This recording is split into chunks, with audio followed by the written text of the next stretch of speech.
Dans cette nouvelle session, on va parler indicateurs.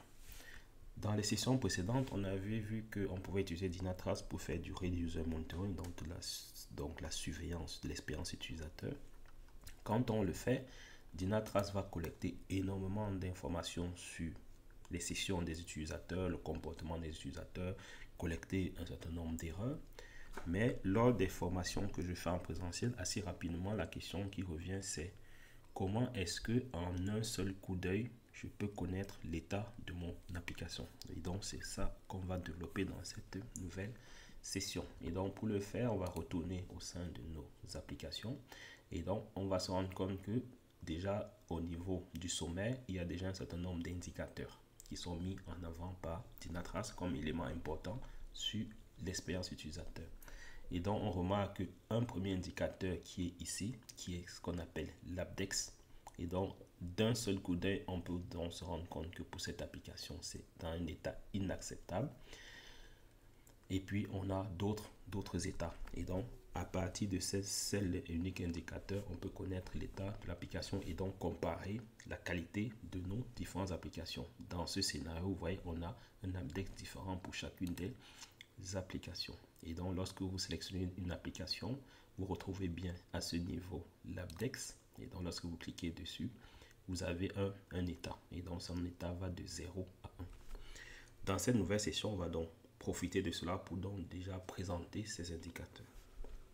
Pour ce qui est de l'Abdex, donc vous avez une page Wikipédia que je vous invite à aller lire, où on vous explique c'est quoi l'Abdex.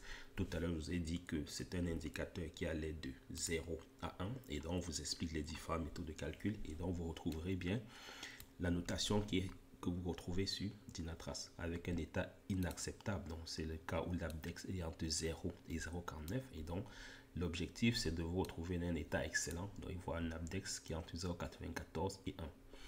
Bien évidemment, au-dessus, vous avez les méthodes mathématiques qui sont utilisées pour faire ces différents calculs et obtenir ces résultats. Ce n'est pas l'objet de cette formation. L'idée, c'est de vous présenter cet indicateur.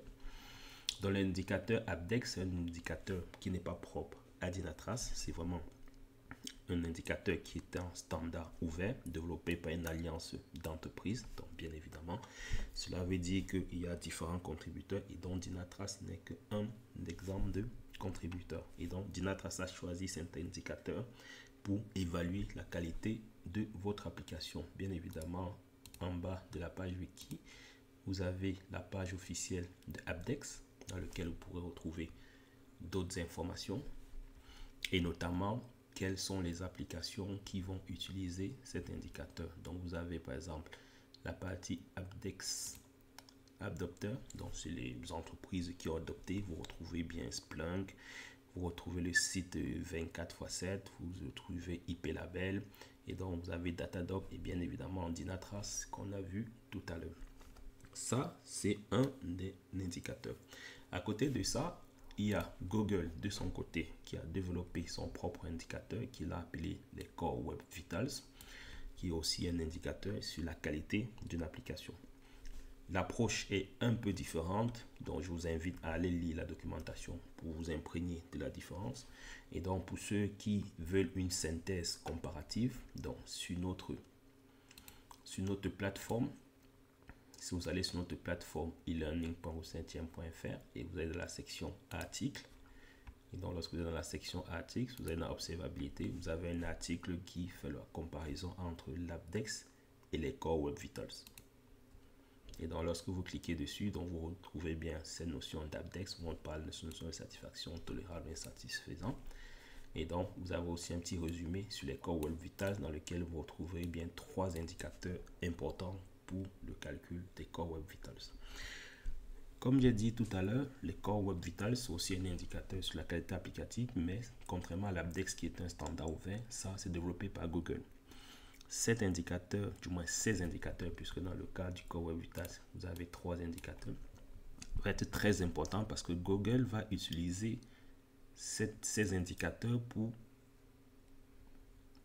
modifier l'ordre d'apparition de vos résultats. Bien évidemment, Google a intérêt à ce que leurs clients accèdent rapidement aux pages. Donc, quand vous avez un site qui a de mauvaises statistiques, au niveau Core Web Vitals, ça aura un impact sur votre position dans son moteur de recherche. Donc, ça devient très important d'avoir un bon Core Web Vitals si vous voulez que votre page atteigne de manière naturelle. Parce que quand on fait l'affichage sur Google, il y a la partie payante pour laquelle vous payez pour être au-dessus. Mais si vous voulez que les moteurs, les robots Google indexent et mettent vos pages en dessus, il faut que vous ayez un bon résultat sur l'analyse Core Web Vitals. Et donc, Dynatrace a cet avantage qui peut vous permettre de faire cette analyse à la fois au niveau Apdex.